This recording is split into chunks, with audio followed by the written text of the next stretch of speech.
Hello there everybody and welcome back to Dead Rising 2. You know, it just occurred to me that we haven't done a fun episode since episode 8, I think. Part 8 was the only fun, fooly around times that we had in Fortune City, so I'm going to be taking a break to do kind of a fun episode today. There's a couple of things I'm going to show that might be useful, but I'm mostly going to be messing around.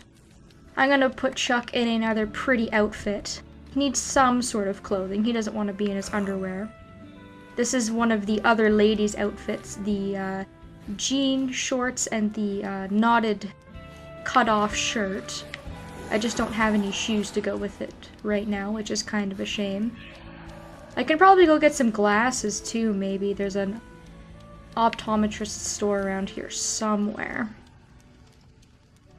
So once I get Chuck dressed in his Sunday best, we will go and do a couple of things that I sort of plan on showing off.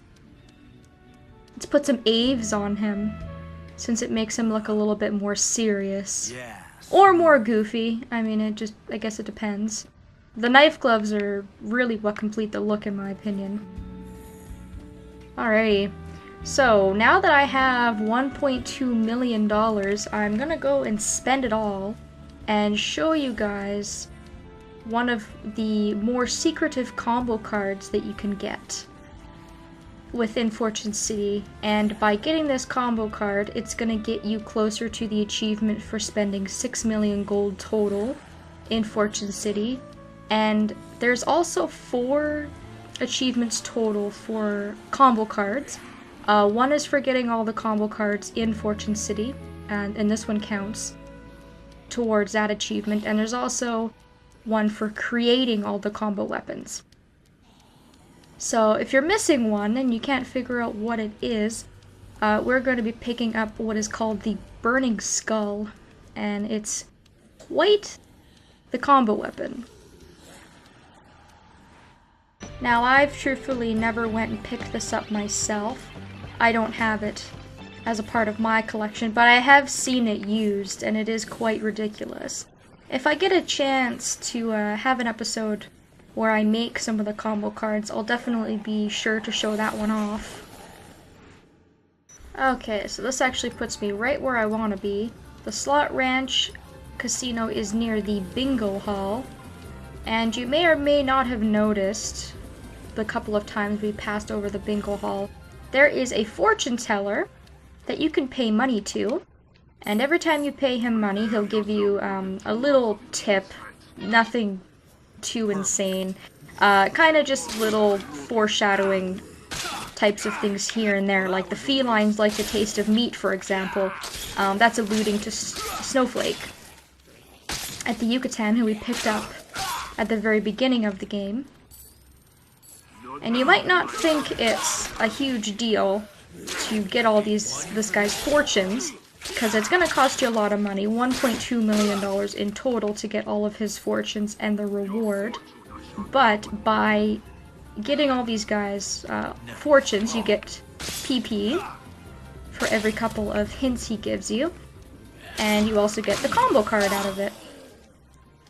So I definitely wouldn't recommend doing this until you've played the game once or twice and you're just fooling around sort of thing, you know, trying to get those last couple of things that you're missing, the last couple combo cards, or you're wanting to spend the $6 million in Fortune City or whatever. But this is necessary to get the combo card, because this is the only way you can get it. I do believe it's different in Case Zero, I think, is the other game where you can get this combo card. It's definitely not as much of a pain in the ass in that game. And my money is very slowly draining. $75,000. And like I said, nothing too helpful. You know, he's given us a couple things here and there. Alluded to Snowflake. Talking about, you know, how certain things are expensive. Talking about the vehicles, combo cards, things like that. Don't take life too seriously, you will never get out alive. That's a good one. That's just a good overall tip. That's not really fortune telling, to be honest, but whatever. And finally, after you pay him $250,000, you'll be able to pay him $500,000. And he will give you the combo card for the Burning Skull. Good. Death rides a pale bull, apparently. So, thank you, fortune teller, for all of your very useless advice. And then I think you can do it over again if you'd like to. But I don't think he gives you anything the second time. So it might be a little bit of a waste of money here. It looks like he won't actually tell you any fortunes, because you've completely cleaned him out. He says fortunes are for people with no money, and you clearly have a lot of money since you just spent $1 million on that combo card. So there's that. I'm still missing a couple of combo cards, but that's one of the ones that I was missing and I just never bothered to pick up. And the last couple, I do believe, come from a couple of the survivors we're going to be picking up on the last day. You can see it here. You combine a bull skull and motor oil, both of which are not incredibly common items. So something that you're not going to make a whole lot. Definitely not as often as you would make the knife gloves or the defiler or anything like that. And now that that's done, I think what I'll do is start spraying some Zombrex posters so I can get this frickin' green paint out of my inventory. I talked about this ages ago and I don't know why I keep talking about things and then not doing them. But I mentioned that there are Zombrex posters that you can spray, which is worth an achievement as well. There are 33 posters in total, and if you spray them all, you get PP, and of course you get an achievement for it as well. And there are a ton of posters, and they're just spread out throughout the city. They're in practically every part of the city, so you're going to have to do a lot of walking, a lot of traveling, and whatnot. And it's not necessary. It doesn't give you a lot of PP, so it's not worth it unless you're going for the achievement, in my opinion. So we'll just go to the Royal Flush again, and we'll just check out what we can there. Do a little bit of vandalism. There's a couple in here that I know the location of, but I want to find somewhere nice and quiet where zombies aren't going to bother me. Sometimes there are Zombrex posters in the bathroom, so I'll check there first. And as you can see, I have a can of green spray paint. The reason that this particular quest is so annoying is because spray paint has a certain percentage, so you can only use it until the can runs out. And each poster takes 10 or 20% to spray, depending on the size of the poster, which can be kind of annoying, especially if you don't know where to get paint. I'm going to show you guys an easy location to get one if you're looking to do this quest, which is really close to the safe house. So here's a poster here. I just don't like spraying this one because there's so many zombies around. I'm going to use my sharpshooter that I got from Seymour. Get rid of a couple of these guys. Clear the way a little bit. I don't need this in my inventory. I'm not a huge fan of guns in this game. The shooting is really awful, even if you try to manually aim the gun. It's just not really a shooty type game. This is more of a wacky smashy type game. Alright, last bullet. There we go. You are the lucky one who got to use my last bullet. I'm like candy to these zombies. Seriously, they just want to attach themselves to my ass and bite. So all you need to do is go up to the poster and spray it. As you can see, it doesn't take very long. But it's a pain in the ass when there's zombies around, because if your spraying is interrupted, then you have to keep spraying it until the poster is fully covered. And you get 1,000 PP for every poster that you cover. So again, 1,000 PP is not much. But if you see a poster here and there and just so happen to have some spray paint, then, you know, it might be worth it. Especially if you're not level 50, it's kind of like, you know, any kind of PP you can get. Get out of my way! And I even got spray paint on the wall. That's not good. I'm a terrible shot.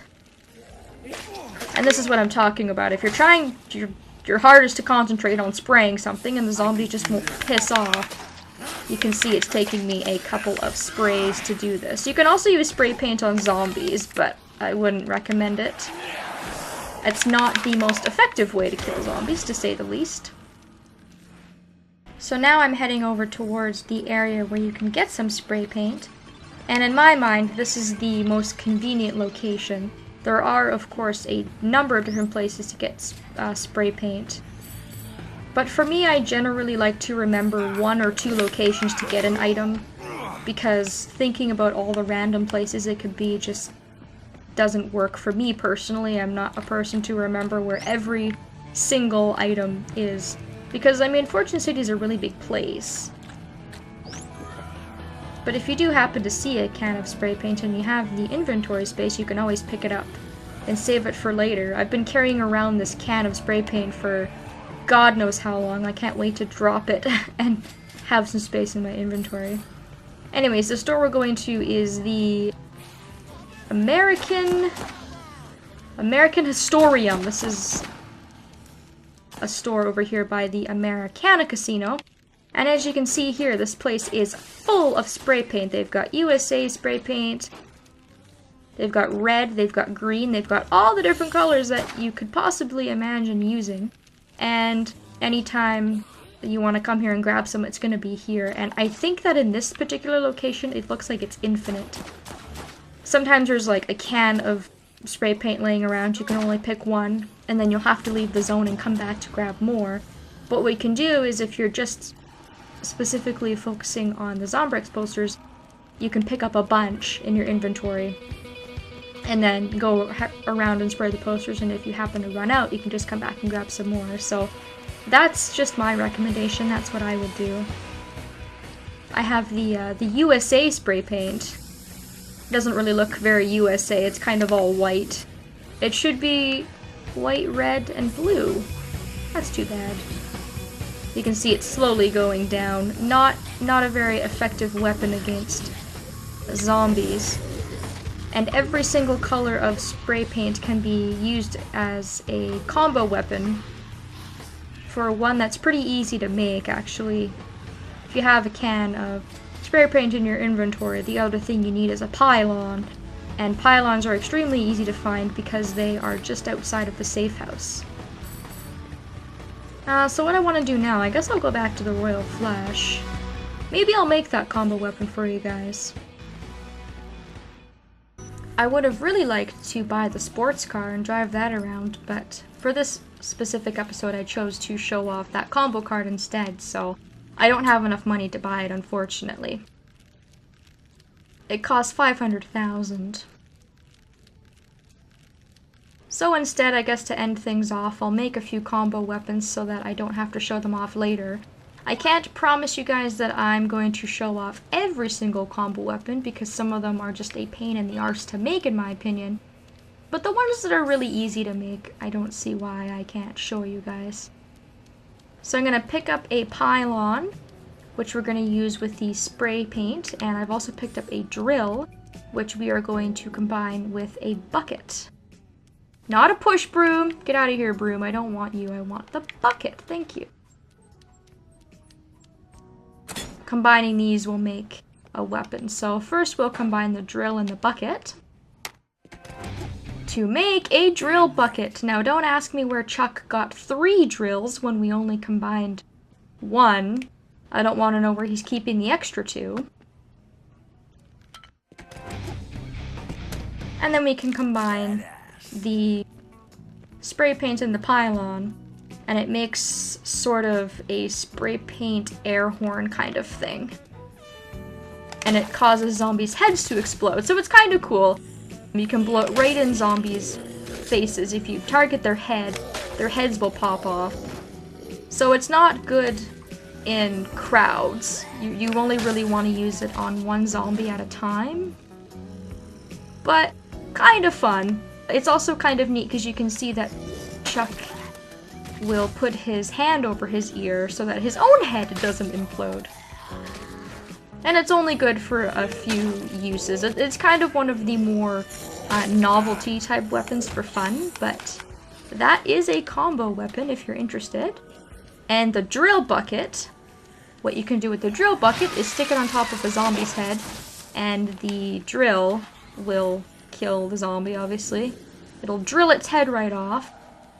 And this one doesn't have a lot of uses either. So again, this is more of a novelty weapon. You can use it here and there, but you can only use it on one zombie at a time. You have to pick it up every single time that you want to use it. And if you get surrounded, don't even think about it, because it's probably not going to be worth your time to pick up and keep using, especially because it only has a few uses, from what I remember. Still, it's very astonishing that it has more than one use. I don't imagine that penetrating through a human skull would be very easy, especially with 3 drills. Although I guess with a power drill, that might be possible. I don't know. I've never researched the science behind that myself. But anyways, you guys get the general idea, so I think I'll end things off here. I hope you guys had lots of fun with our messing around. I do promise I'll do another fooling around episode soon. Seeing as how we're on day 3, we're running really low on time in the game, and there's a couple more things I want to show you guys. I definitely want to show off the sports car, seeing as how that's our last vehicle. And if I get the chance, I will make some more combo weapons. So until then, I thank you guys for watching, and I will see you next time.